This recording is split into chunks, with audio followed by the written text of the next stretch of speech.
Hey, Flooring Pros. I'm Jerry Levinson, and this is the Flooring Business Podcast, where we talk to expert flooring dealers, suppliers, marketing experts, software experts, and anyone I believe is going to help you in your flooring business.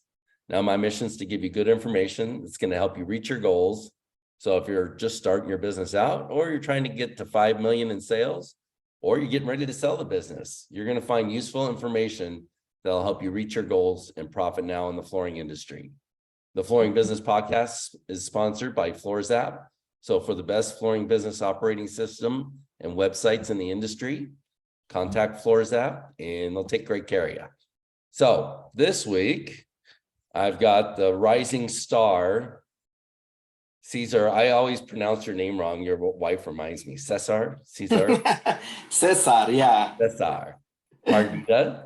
He's the owner of Jay's Flooring. We're going to get into that right off the bat. So, hey, thanks for joining me. Thank you for inviting me, Jerry. Okay, so Jay's Flooring, and a lot of us have tried to influence you to change the name, and we can't do so over your wife's objections. It's like, no way, it ain't happening. Tell us about the name. Why is it Jay's Flooring? So it's a kind of like a funny story because I'm Mexican, so I don't know why. Don't ask me why, but since Mexico, a lot of people call me Jay, so it's Y-E. So when you pronounce it, it's J. So when I got here, and then I have friends here, I started working, and then they used to call me by my nickname Jay. So over the time that I got a couple friends helping me work, and then they used to call me Jay. So for the store that we used to do a lot of work for, they always thought it was Jay. So they start calling me Jay. And then they're like, oh, we're going to send Jay out. They're amazing. And then, my name started getting a reputation as a Jay instead of my real name. So now I used to get a lot of calls like, hey, Jay, are you able to do my, and so since I kind of create a reputation under that name, Yeah. I was like, I'm just gonna keep it this way. And I honestly, I had dreams of opening my store and everything, but I never thought it was gonna get to the point like where we at now, that I'm like, I'm there. I can't, I feel like if we change the name, it's gonna be maybe not good. I'm not sure. Well, and it's like, we all know who you are, so that's why. Yeah. We're influenced by that, and you did the right thing by going with your name, your reputation, what's in there. And I think that's something that just a lot of us don't really understand. Yeah. So that name's worked really well for you, and everybody's used it. And so, I don't think it's necessary that you change the name. I think it's just those of us that are your friends in the industry, want it to be named after you, which it really is. So, what got you into the business? Well, so I got to the US when I was 14 years old, and all of my family owns flooring installation business. Okay. Right? So I used to go help, and then I started learning on the trade little by little. By the time I was like 17, I basically dropped off school, and I went full-time as a helper for installer. I started learning everything. I really love it. It's one of those things that I really love the way when you get to a home and it looks one way, and then you just put brand new floors and it's a completely different home. So, so it got me really like, I was like, man, I want to do this. I want to keep doing that. So I learned the trade like really good. By the time I was like 20 years, I got my own van, my own tools. And I went on my own. I started looking for work. This is kind of funny because I started looking for work everywhere. And I used to get to the stores and they look at me and they're like, are you looking for as a helper? Or I'm like, no, I got everything. I got my license, my bone. I'm looking to do, and nobody gave me the opportunity. It was hard. Yeah. Okay. So it's also hard not knowing the language. I don't want to brush past this point that you made, though, that used to get done. You loved the work when you saw it was done. Mhm. And I teach that in sales training, is that, I think a lot of installers and salespeople don't recognize the work they're doing. Oh They're man, just yeah. mechanically doing the work and don't realize the impact they're making on people's lives and the beautiful flooring and how it looks when they're done, that lives on. Yeah, and that's something that every time I really felt a lot more like really good about myself when the customer was like really happy and saying, "Oh my God, this looks amazing," and so that really made me feel like you know whatever I'm doing here with these floors is I call it art, right? It's Yeah. amazing because it's something else. I'm not just laying floors. So in doing that, have you influenced your salespeople and made them understand? Um, I try a lot. I talk to them. It's just when they come from different like industries and everything, it's kind of hard for them to kind of understand the way I see it, right? But I try and tell them like, hey, we're doing something amazing for customers. We're Yeah. not just selling floors. We're not just installing floors. As soon as the home is done, it's a completely different house, right? It's like it feels good. If you feel about good on what you're doing, you're gonna be able to sell a lot better. Do you have a weekly meeting with your sales staff to go I over? do, yes. So I look, I mean, some people might take offense at this, but salespeople are like children. You gotta go over and over and over and over again. If you want any evidence that salespeople are like children, bring some cereal and Pop-Tarts to the office. They will leave the empty box in the cupboards, just like your kids do. So I had a guy that was coming um, from the car sales industry, and I learned a lot from that guy. He's gone. He was a really good closer, yeah, but he wasn't really following my rules, so he had to go. yeah, But I learned a lot from that guy because he bring a lot to the table. And one of the things that he told me in every meet, you don't have to do this every meeting, but in every meeting, if you bring like I don't know, like breakfast or something that is gonna be a little easier for us as a salesperson to remember. Oh, remember on that meeting where we had like donuts from whatever place that we talk about this, is easier to remember. And since he told me that, I usually try and bring like either coffee from Starbucks or breakfast from McDonald's. So it's kind of something and it helps. Like, okay. okay. Well, that's a good tip. That's interesting. Jason Goldberg had a salesperson, rock star, that would do that with customers. Oh, okay. And he's one of there are these odd ducks out there that are rock star salespeople. You can't teach what they do. I've got another friend that has a salesperson who swears all the time. And he helps himself into people's refrigerator and will grab a beer or something like that. And he's their top salesperson by far. Oh, And you wow. can't teach what he does because, it's like Jason Goldberg's guy, nobody's going to do that, pick up breakfast for their customer, go out there. And I mean, a lot of people would be uncomfortable doing something like that. For some of these people, they don't even think about it. They just do it and they're in their natural state. They're selling at 70-75% closing rate, so they're Yeah. And crushing it. here's another thing too that I learned from that guy from coming from the auto sale.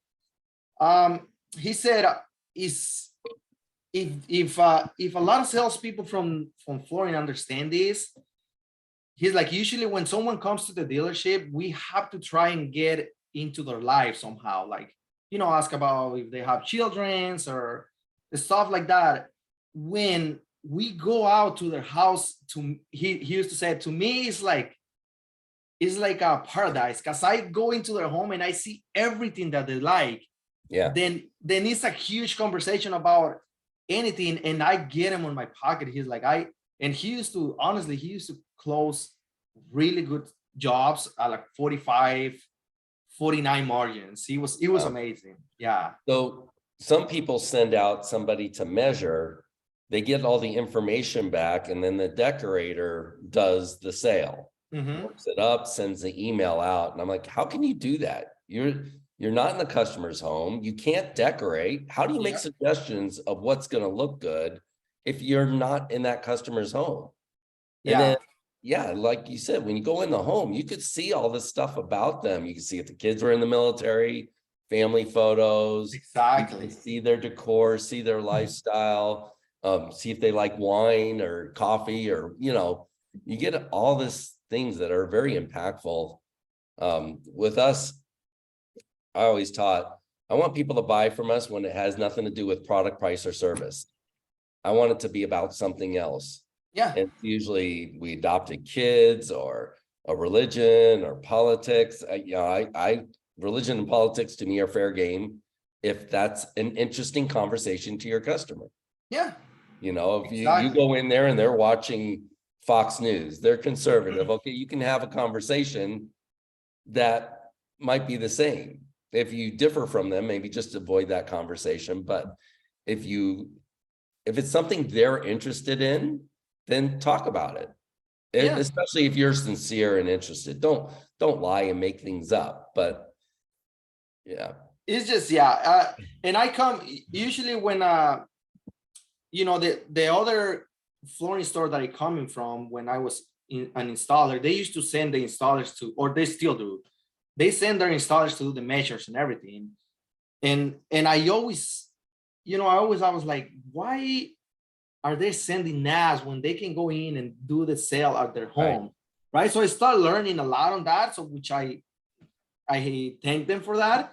Because I was like, okay, I'm gonna train. So I used to do the sales for them, right, at their home. And then they were like, oh my God, they just coming back and buying and everything. And I was like, yeah, because I'm doing the sale for you, man. Like, every questions or anything, I used to talk to them and just tell them, go through everything. And it was that's because people are making it a priority to get the job right, not to get the job. exactly. I'm like, you're trying to do everything right. You don't even have the job yet. Get the sale and then do the job right. That's how it's supposed to work. So, and that's what we teach too in the sales training is get rid of the variables.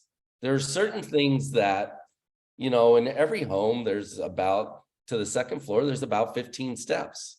I know on carpet, you're going to need about 12 feet of carpet, 12 by 12. I can add that up like that without doing any math, without measuring. Yeah. If I see a wide step on the bottom, add a couple more feet. I don't need to measure that. I don't need to calculate it. But, trim pieces, how many people go back to the shop because they don't know what a stick of trim costs? So they got to figure out the cost and add the margin. I'm like, are you kidding me? Just I know. $150 and be done with it,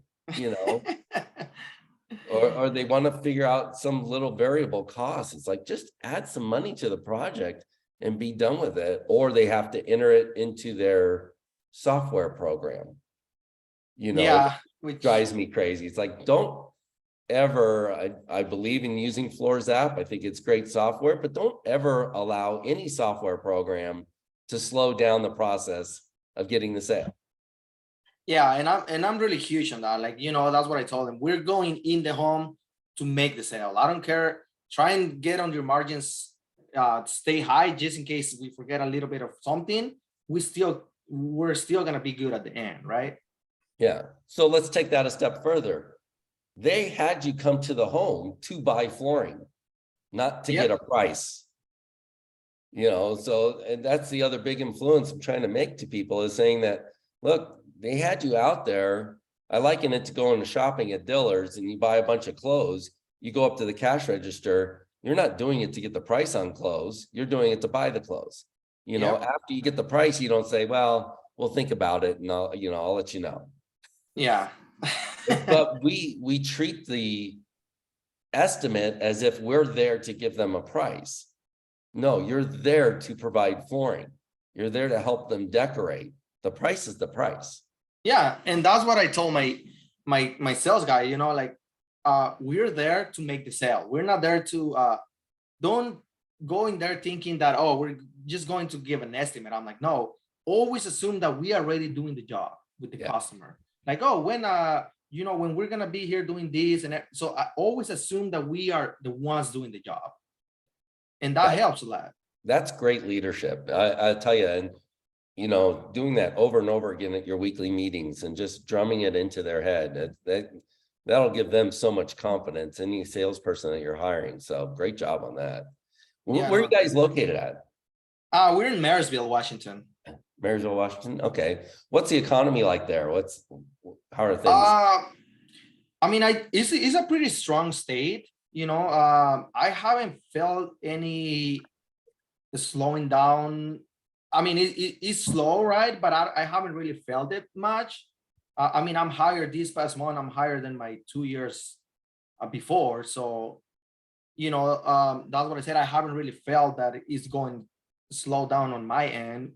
I do know that it is slowing down because I get a lot of calls like every single day from installers, right? Looking for work. Like, hey, and that's usually when that starts happening, that Yeah. everything is kind of slowed down. Yeah, but So I maybe haven't. the installer crisis is ending. There you go. And that's another great thing that I do know a lot of installers, and I know who are the good ones. So I'm always trying to go for them. Always like when we're busy, I'm always have somebody to cover me on the jobs. How do you handle that with installers as far as how do you test and measure them, or do you do anything to recognize their work? So I wasn't doing anything. I mean, I do once a month meeting with the installers, and then I told them that what I'm expecting from them, right? Like, and just the main installers. Like, we told them how do we sell the jobs as well, so that way they understand when they get to the customer house what do they have to do, right? So everything is kind of line up. Because if I'm going to the customer house and I'm telling him we're doing this, and then the installer gets and do something different, then they're gonna be like, hey, what's going on? Like usually, and I learned this one from you, that we said on the carpet that we use this spray that kills all the bacteria and everything, and we literally just spraying water with vinegar, right? Just to so they can think we're killing the bacteria. We maybe are killing it, but I don't know, right? But I told him, you got to do this because the customer already has on their mind, this is what we're doing. So, and like I said, I wasn't doing anything, but this last meeting with them, I said, I'm going to do whoever is the best installer of the year. I'm going to give him a big bonus. And then I'm going to try and do something, I don't know, something like a recognition, right? Like best installer of the year. So for Jay's Flooring or something. So let me give you another tip on the installers, something that you can do that will be impactful to them. Well, first, before that, I wanted to ask you, what does it mean to be a good installer? Is it about the install, or is it something else? I mean, you talk to them about following the instructions. Have you gone further than that? What's it mean to you for them to be a good installer? To me, it means like, it's like I told them, you guys are a really big part of my company. Without you guys, we won't be able to operate. So I want you to feel part of the company. I want you to take care of my customers, because if you take care of my customers, they'll take care of all of us, right? So if you guys want to keep busy, keep working and making amazing things with us, that we're in a growing mood right now, you guys are going to be the ones, whoever is with me right now is going to be the ones that are going to keep busy all the time. So for me as an installer coming, having that background, as an installer, you want to be a lot more busier than, you always want to be busy. You don't want it to be on that mood that, oh my God, now this week I don't have anything, right? So if you're busier all the time, that feels like, it makes you like confident. Yeah. It's funny you say that, because I've always argued, if you do a survey, they'll always say that the number one concern to installer is a pay. And I said, no, it's not. They want to be kept busy. That's the number one concern. Because I've offered many installers more pay and they don't come to work because the place that is paying them a shit wage. I mean, look, you got the Home Depots and that contract other companies that don't pay them well. Yeah. And they won't leave because they're busy. They won't risk leaving that busy job. Yeah, until like, I mean, if you're gonna be an installer that are gonna, you know, that you think you're gonna keep growing and growing, then pay then start coming a concern, right? Because I used to, when I learned that, you know, we were really busy, but then I wasn't getting paid what I wanted, I started using, I had meetings with this owner of the store, like, hey, I need more money and everything. And it was always an argument between me and him, because he's like, well, I got other guys can do it for whatever you're doing the less. And I was like, okay. So, but you know, I wasn't leaving because I was busy. That's what I said. When you keep somebody busy all the time, it doesn't really give you time to kind of like, you know, think, oh, I'm not getting paid off or things like that. It makes you feel special because you're busy and maybe your friends are not. So to me, to be a good installer always meant there wasn't a choice about doing the job good or not. You got a good installer, everybody has to do the job right. A good installer to me is somebody that shows up on time, communicates well, you know, presents themselves well, clean shirts, you know, company shirts are the best. So providing them some t-shirts, but especially the communication between the customer and us. If there's a problem, you know, because how many times does a customer call you? Well, the installer said he'll come back tomorrow, and it's like you had no idea what was going on. Yeah. So it catches you and you look like an idiot. And now that you're bringing that on, Jerry, is so funny because, you know, now I look back and I'm like, man, I know why, you know, the older stores that I used to work for, they love me so much because they never ever get a call from the customer like, hey, where's the installers and everything? Because I used to handle everything. Yeah.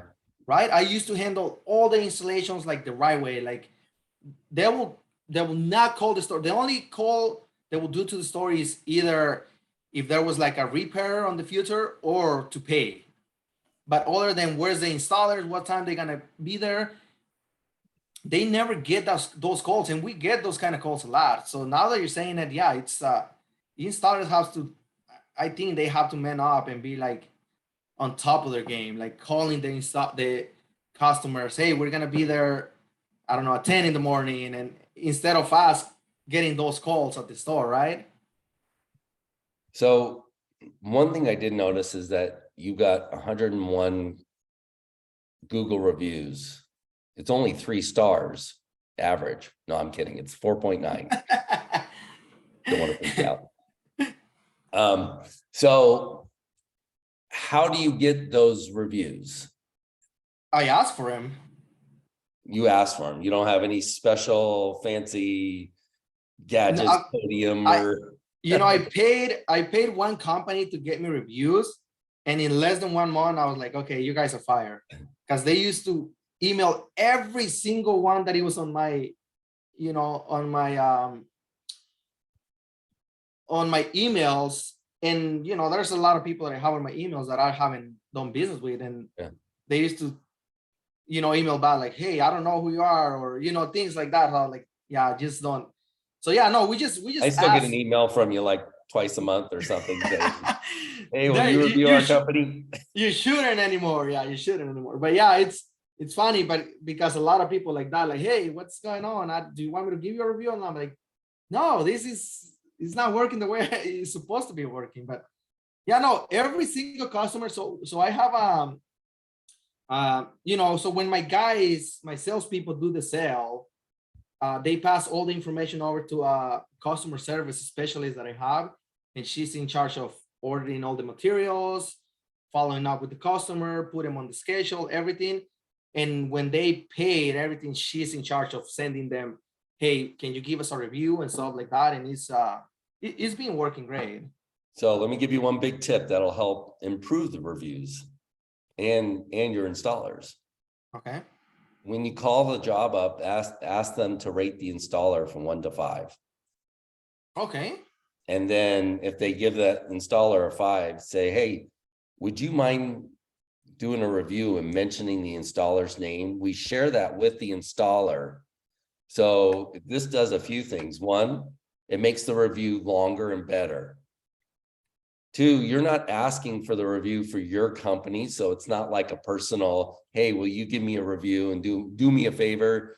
You're saying, hey, will you mention the installer? We'll give them a little bonus or something. And we like to recognize our installers. That's how we keep them giving a 5-star experience. So Okay, that's amazing. Then you take that review and you share it with the installers. Okay, perfect. Yeah, I just wrote that down because that's a good one. So yeah, they'll go, the installers will. That's the big thing I noticed when we started doing it's the installer incentive program. So it starts with that. We score the installers. We use the ones that have the best score. We give them a little bit of a bonus, but we keep track of it in a board in the back. And I don't know if he's doing that anymore, my son, in his business, but because it's not easy to keep up with this kind of thing. Oh man, yeah. So, but when you do that and you've got a big board with the score on it, these guys they compete and they want to get a better score and they want to be the top installer. So it changes how they look at things. Yeah. It helps them understand that, it's communication, appearance, all these other things that is going to help you get a better score. And they don't do it for the money. Look, I don't think people are influenced by money as much as we say they are. Because if we're influenced by money, we keep chasing money. So your salespeople, your installers, nobody would stay where they're at because they'd be chasing more money somewhere else. Yeah. So they want to like where they're working. They want to take pride in it, and be a part of the company. And you've said that with your installers, is that this is where you're going. You guys are a big part of this mission with my company. And, you're a big part of Jay's Flooring and why we're successful. Yeah. So, and they love that, right? Oh yeah, it's a different feeling, right? It just doesn't make you feel like, oh, you're just an installer. It makes you feel like you're part of something, that you're creating something.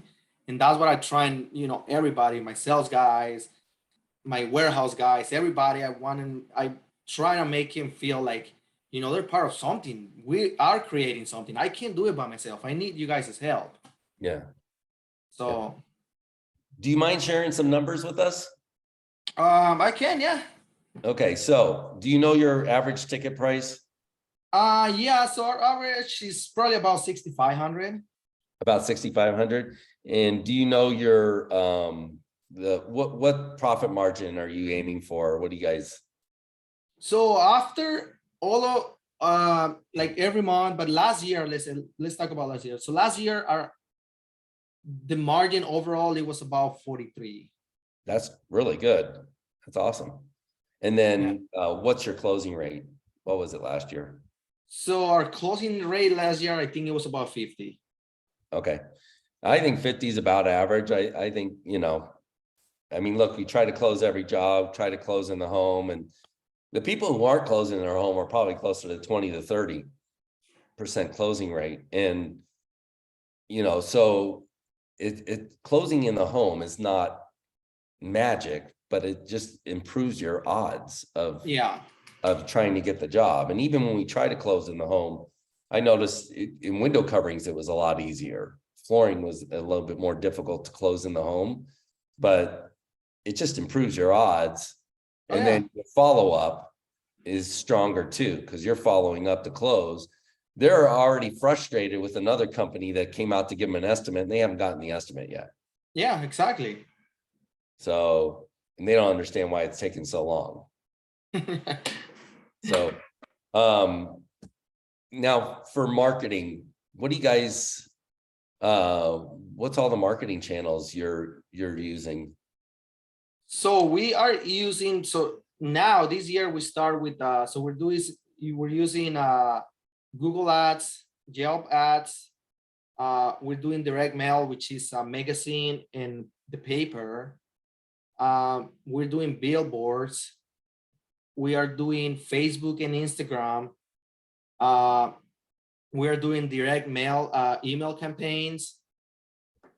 What else? We did a radio, a TV commercial for Wow. 3 months. That helped us quite a bit, but I don't think I'm doing it again. So it was really funny. Have you ever read the book Guerrilla Marketing? I haven't, no.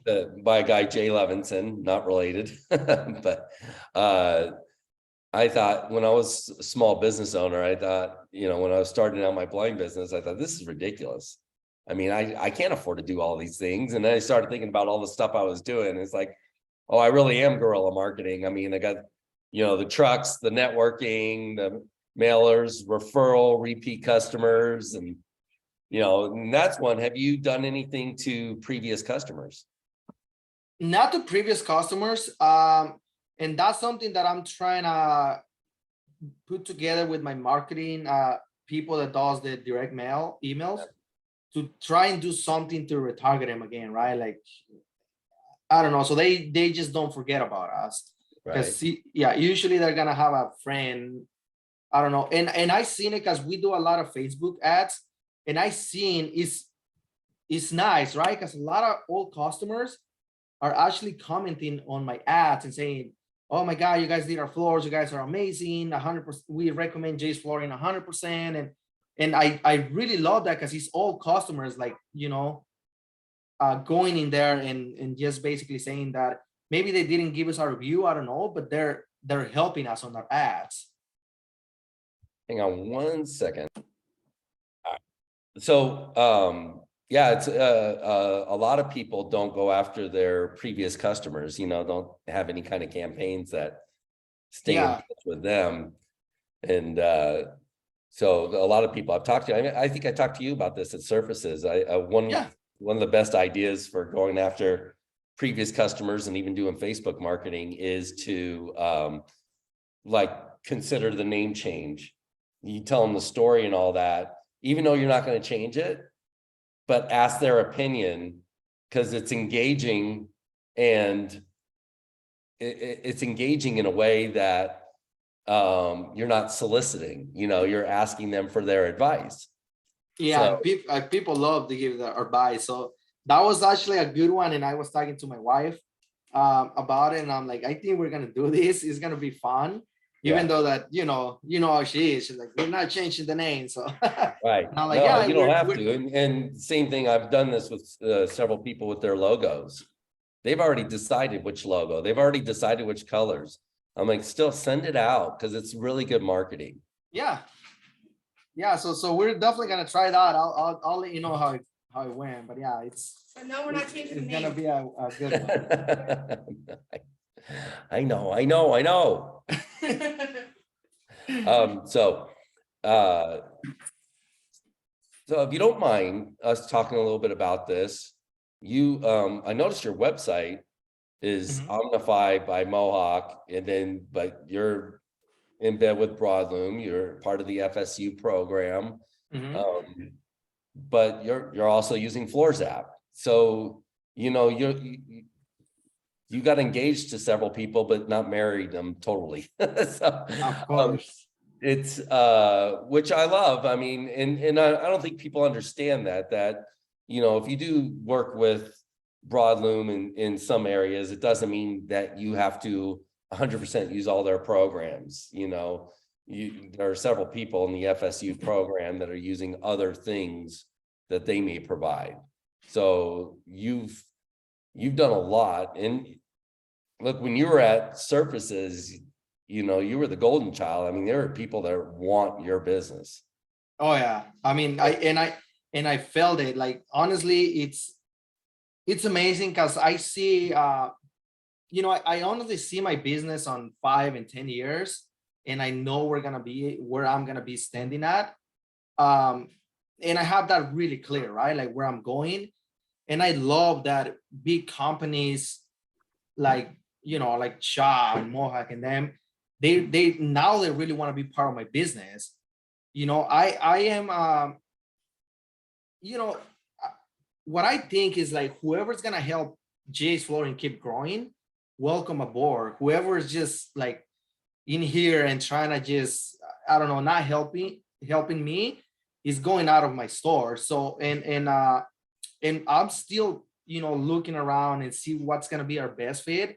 Because like you said, I don't want to marry to anybody. It's just, this is part of the game, and I just see I don't want to just be committed to one program or whatever, and then maybe maybe not be as successful when you can do what you can be a little part of everything, I think. Yeah, I had a rep that, excuse me, that was leaving. He was a Shaw rep leaving, and he was saying, well, I hope you'll still be loyal to Shaw. I'm like, I'm not loyal to Shaw. I'm loyal to my customers, and I'm loyal to me. Yeah. As and one thing I always liked, I was a Shaw aligned dealer, and I was a Mohawk aligned dealer. And if I start having trouble with one of them on like carpet pad, well, then I've got the other one I can order from. I never pigeonhole myself, and let them go ahead and fight for my business. But then it has more to do with pricing. I want co-op advertising. Help bring me customers. Exactly. And that's the thing that FSU is doing that's really unique, is that they're modeling their whole thing after being the supplier that brings you customers.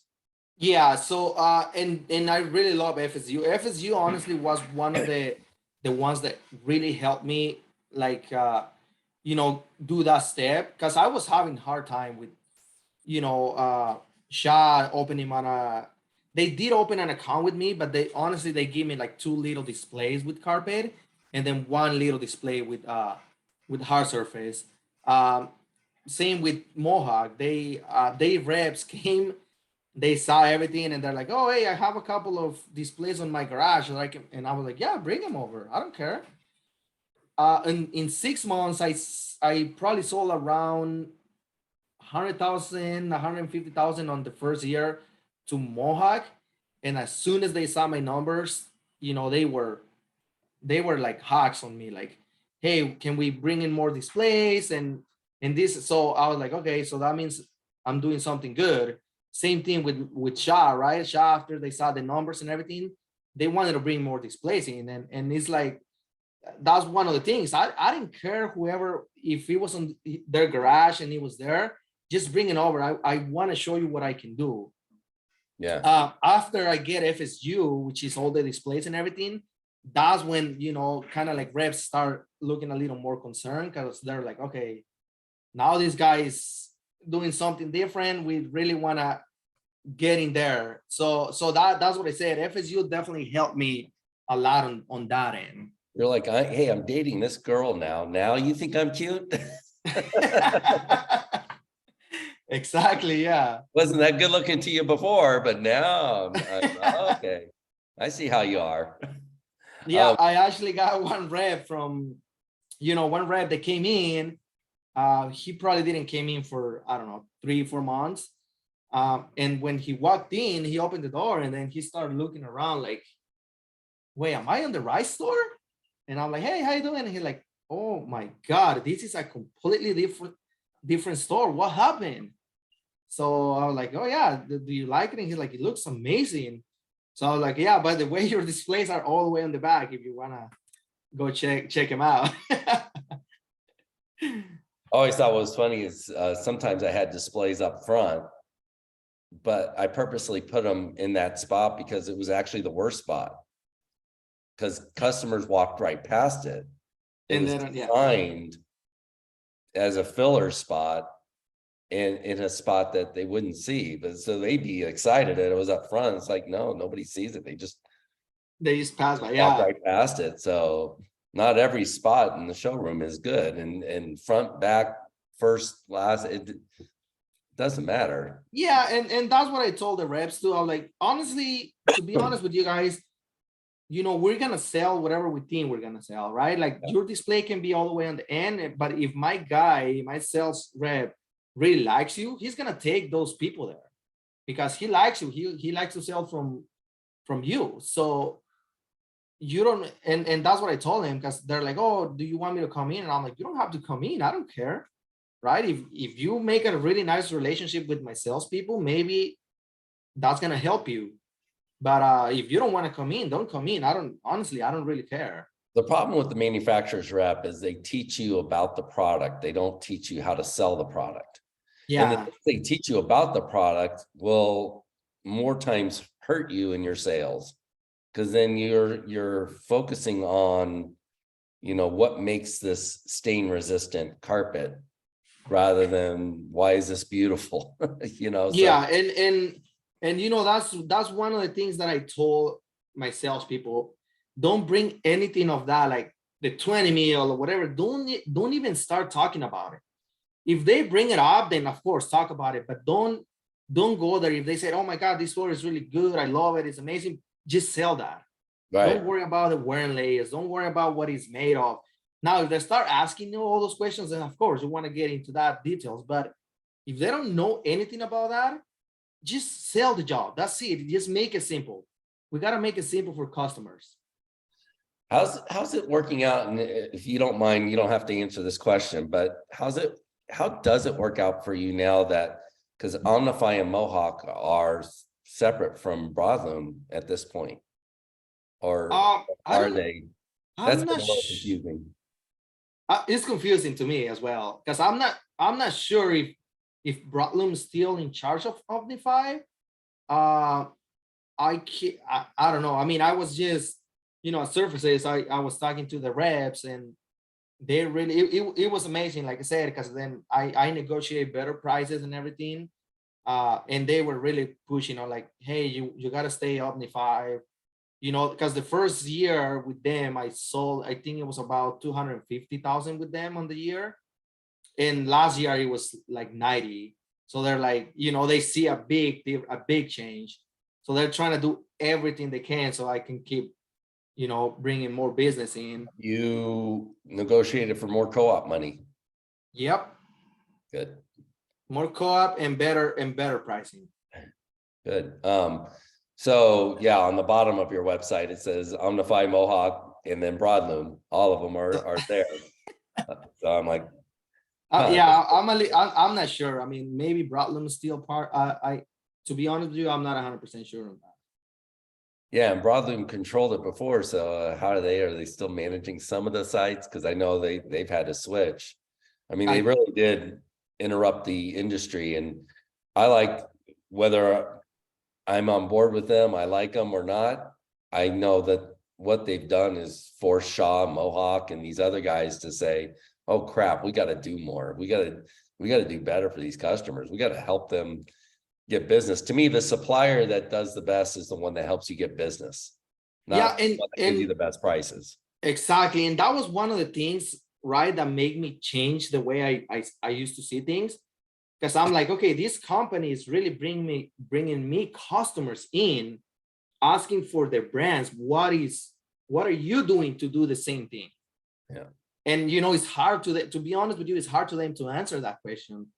They're like, oh, yeah, we can help you with co-op and everything. I'm like, yeah, that's the, it's not the same, but okay, let's see what you can bring to the table. Yeah. Yeah, and that's why I always teach and preach. You go to those services, you go to the meetings, you go to their conferences. It's like, have your goals and your plan in hand. Yeah. And say, how are you going to help me reach my goal? Exactly. Yeah. My goal was to get to 5 million within 5 years. And when I got called in by the buying group, that was the challenge. It's like, are you going to help me get there faster?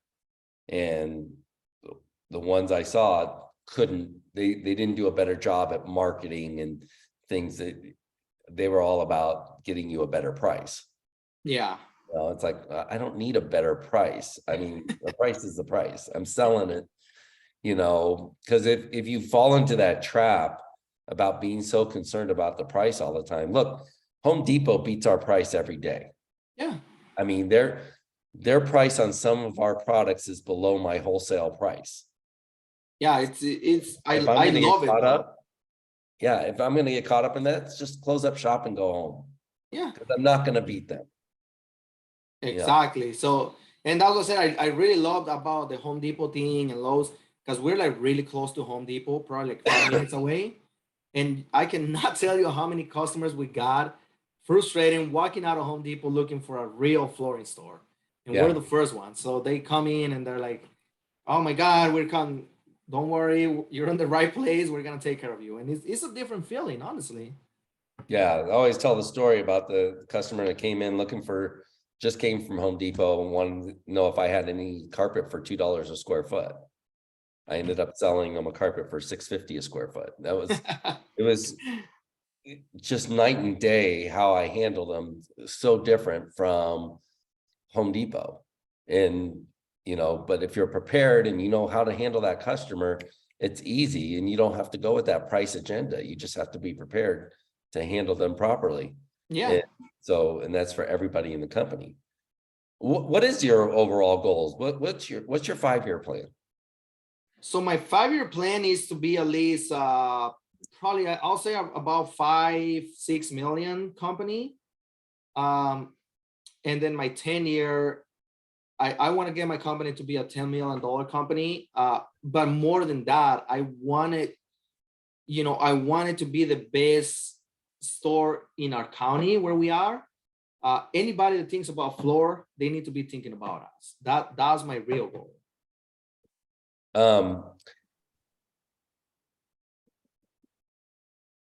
So where are you guys at now, sales wise? So this last year we ended at around 2.9, I think. And so in your 5-year plan, is it 5 years from now, or are you into your 5-year plan? I'm into my 5-year plan. Yeah. So what is So I got 3 more to go. 3 more years? Okay. Yeah. And when did you really start Jay's Flooring?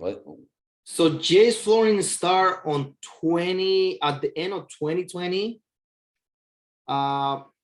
And then on 2021, we actually, we started putting everything together. So literally, I'll probably say it on, what was it, April of 2021. That's when we had at least 10 displays on my on my place. I mean, to be at 2.9 after just 2 full years is amazing. So that's fantastic. So looks like trajectory, you should be able to hit your 5-year plan. I'm hoping, yeah. And build that name. So that name reputation. I would say, looking at the website, one of the things that I would change just overall. Do you have monthly meetings with your web company? Yes, I do. Okay, good. It really lacks your personality. And, there's an argument for how important the About Us page is. We know people go there. Your Yes. About Us page is as vanilla and Yes. the company and customer service, and it's not telling your story. No, and that's actually one of the rocks that we have for this month. The our About page needs to be who we really are, right? Yeah. And that's on our plans. Is gonna go before the end of this month. Is gonna be a completely About Us. Yeah, and even the front, I tell people, a family photo, something with your picture, your image. I mean, it always works best to have people in your, let me see, to have people in the photos. So, they've done studies where they say people look like, if they're looking at your vacation photos, they'll look longer at the photos that have people in them. Yeah, I believe so. So, I mean, these are all just little adjustments that you can make, but should always be making these kind of changes and plans. So I ordered some samples through the proximity thing. Mm-hmm. And that was kind of a cool experience. I thought at first my thought was, because they're selling them on, I got it through Facebook, a Facebook ad. Okay. I don't think there's an FSU dealer near me. And they might have clicked off so it doesn't show up in anybody's portal. Because I haven't been contacted by anybody, but Oh, wow. yeah, I was. I mean, Todd saw that it was me ordering. He's like, "Hey, what are you doing?" So, I said I was interested. I wanted to check it out. So the ordering and getting 50% off samples, I thought, well, you're charging people for samples. I don't agree with that. At first, that was my thought. And then I thought, this is actually brilliant because, get people invested in it and to pay for the samples. They're a lot more likely to use you over a company where they got the samples for free.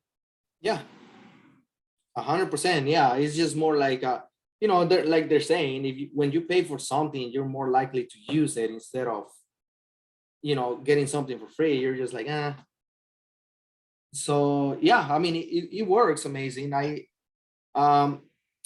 There is a lot of sampling ordering, and we get a lot of leads through that.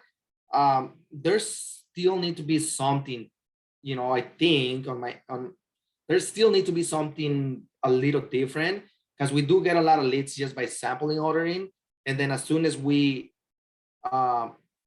we email or call the customer, everything, like I think their response is kind of like, like they either, to me, I feel like they feel like they sell their information to someone, right?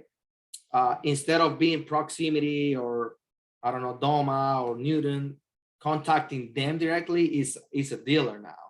And even though that we go in and say, oh, we're your closest dealer, this and that, I don't think they're seeing it. I thought there should be a flyer in the box. Like when you order, yes, that'll be. And what they told me is, well, what they do is they use a QR code. And I said, well, I missed the QR code. So I do think a flyer would be better. Yeah, I mean, if they do like a flyer, I think introducing the dealer, whoever is gonna get that, I know it's a lot more work for them, but maybe it's like I'm actually working on something on my end. We're trying something new on all those sample ordering and see how it's gonna work. I think it's gonna work amazing, but we'll see. Yeah. Your website's down, or mine having trouble. I got there earlier. That's not good. I wanted to see it again. So I just made some notes. I couldn't remember what the homepage was like. They're probably working on your website right now as we're talking. There you go. All right, cool. So trying to think if I had any other questions for you here. So I went off the rails. I go ahead and let me see. So yeah, how was your surfaces trip? That was good networking, good. Yeah, it was actually a really nice networking. I met a couple more people.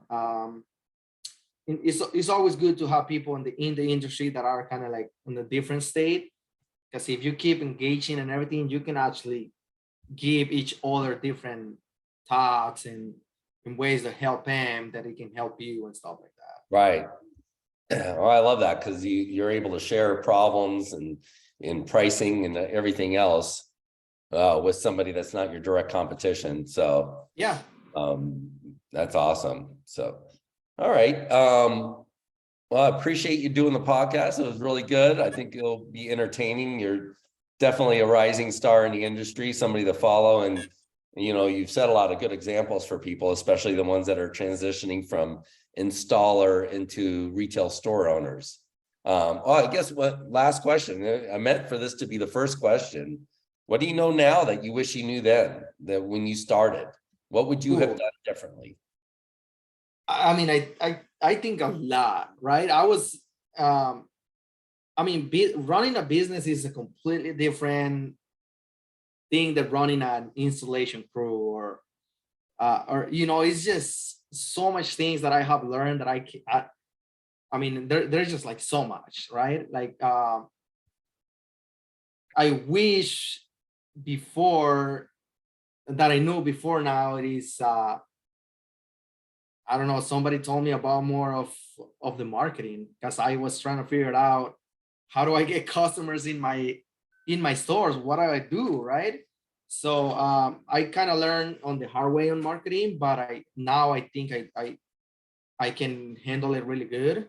But probably marketing, I would say. You know, as a consultant, I think, and I've taught this many times at a master class and whatnot, that the number one thing that every business needs to know and learn is marketing, because at the end of the day, you're in the marketing business. You're in the business of attracting customers, but that doesn't sell the master class. Teaching people, because there's not a lot of people that really understand that. Once I got them as a customer, I can usually explain that, but that's very difficult to explain to people up front. Yes, You know, I think because so. that's not, and I think people are becoming more and more aware of it now, especially with everything we're doing on Facebook and all the conversations we're having. It does seem like people are becoming a lot more aware of how important marketing is to their business.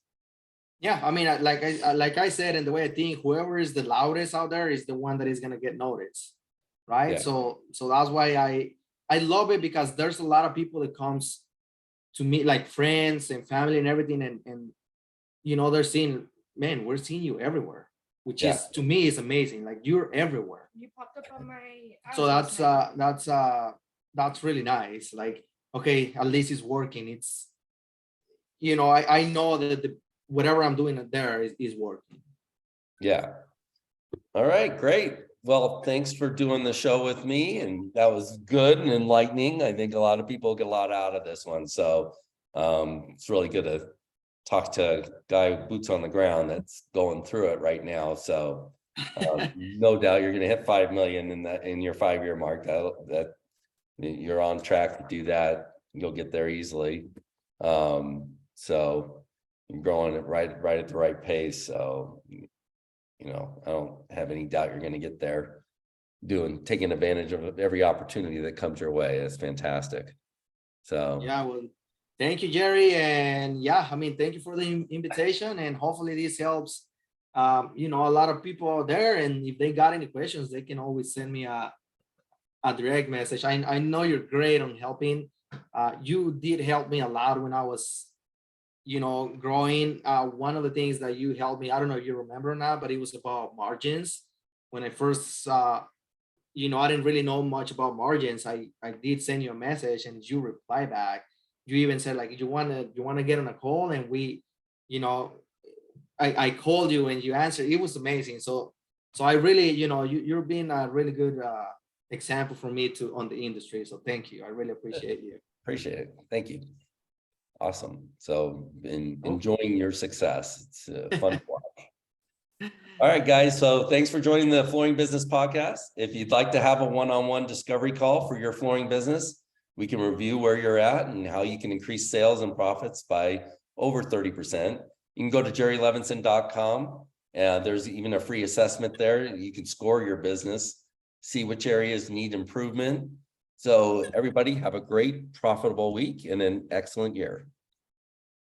All right. Thank you, Jerry. Bye. Bye now.